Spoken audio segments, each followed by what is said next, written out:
Shalom, je vous salue dans le précieux nom de notre Seigneur et Sauveur Jésus-Christ. Je suis le prophète Vital Christ, leader des Assemblées Glorieuses Internationales. Et par l'aide du Saint-Esprit, je vais commencer une série d'enseignements sur les 7 esprits de Dieu. Bien-aimé, Jean était sur l'île de Patmos et Jean a une vision. Et dans cette vision, dans Apocalypse 1, verset 4, Jean a vu sur le trône les 7 esprits de Dieu et il a vu des yeux. Et par l'aide de Dieu, je veux te parler de ces 7 esprits de Dieu. Et Ésaïe 11, verset 2, nous parle de ces 7 esprits de Dieu qui étaient sur Jésus. C'est pourquoi Jésus exerçait en puissance, Jésus exerçait dans la gloire, Jésus exerçait dans la délivrance, parce que pendant tout le temps qu'il était parmi les hommes, les 7 esprits de Dieu travaillaient sur lui et en lui et avec lui. Alléluia. Nous allons lire ensemble un verset pour que tu puisses connaître les 7 esprits de Dieu. Ésaïe 11, verset 2. L'esprit de l'Éternel reposa sur lui, l'esprit de sagesse et de l'intelligence, l'esprit de conseil et de force, l'esprit de connaissance et de crainte de l'Éternel. Voici les 7 esprits qui étaient sur Jésus et qu'il a rendu une étoile. Et ce 7 esprits peut être aussi avec toi, enfant de Dieu, pour que tu sois une étoile.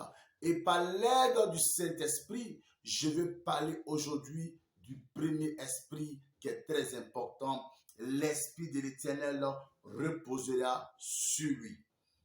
C'est quoi cette dimension? Cette dimension est une autre dimension des dons spirituels. Alléluia. Quand une personne est en Christ, il est une nouvelle créature. Donc, étant né de nouveau, après ton baptême de l'eau, que tu as reçu le baptême de l'esprit, tu dois encore avancer. C'est pourquoi, quand Jean a fini de baptiser Jésus, la Bible dit que Jésus était rempli et il fut conduit dans le désert.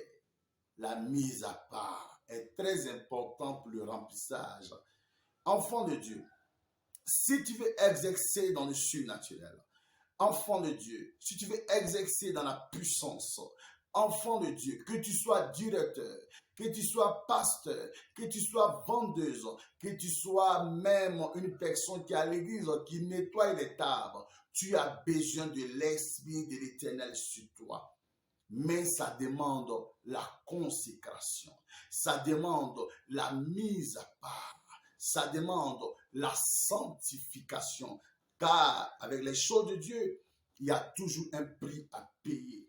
Et Jésus étant dans le désert, Jésus est parti d'un remplissage total. Et la Bible dit qu'il était rempli et il est sorti dans le désert. Alléluia. C'est pour ça que tu peux voir sa première lecture de Luc 4, verset 18.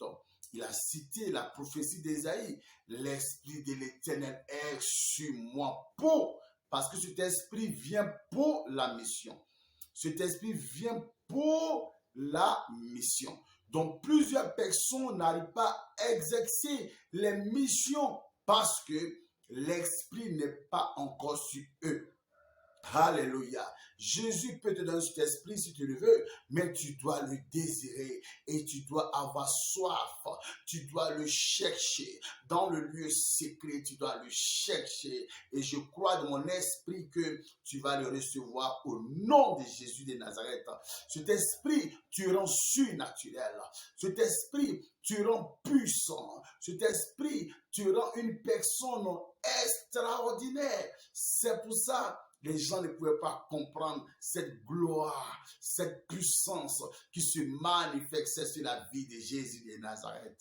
Mais il a dit aux disciples, alléluia, dans Actes 1, verset 8, le Saint-Esprit viendra sur vous et vous recevrez une puissance pour que vous soyez mes témoin. Tu ne peux pas témoigner de la part de Jésus si tu n'as pas cette puissance sur toi. C'est pourquoi les disciples aussi ont fait une mise à part dans Actes 2. Oh, Karaba, Sheketeke. Et dans Actes 2, l'onction est descendue sur eux et le voile est déchiré. L'esprit est répandu sur tout chair. Mais plusieurs personnes sont encore limitées par l'esprit du baptême. Tu dois être encore rempli. C'est pour ça, cet enseignement est venu pour toi. Pour que tu vas dans le lieu secret, pour que tu cherches la présence de Dieu. Et gars, il y a des gens qui souffrent, il y a des gens qui sont malades dans ta ville, dans ta province, dans ta famille, toi-même, mais tu as besoin de l'Esprit de Dieu sur toi pour la mission, pour la fonction, pour la démonstration, car la parole de Dieu ne repose pas sur les discours persuasifs de la sagesse, mais sur la démonstration de la puissance de Dieu. Dieu veut que tu sois dans le surnaturel. C'est pourquoi cette parole est venue pour toi, pour que tu cherches l'Esprit de Dieu. Et je prie pour toi, quand tu vas commencer à le chercher, il va venir sur toi pour une mission. Shalom.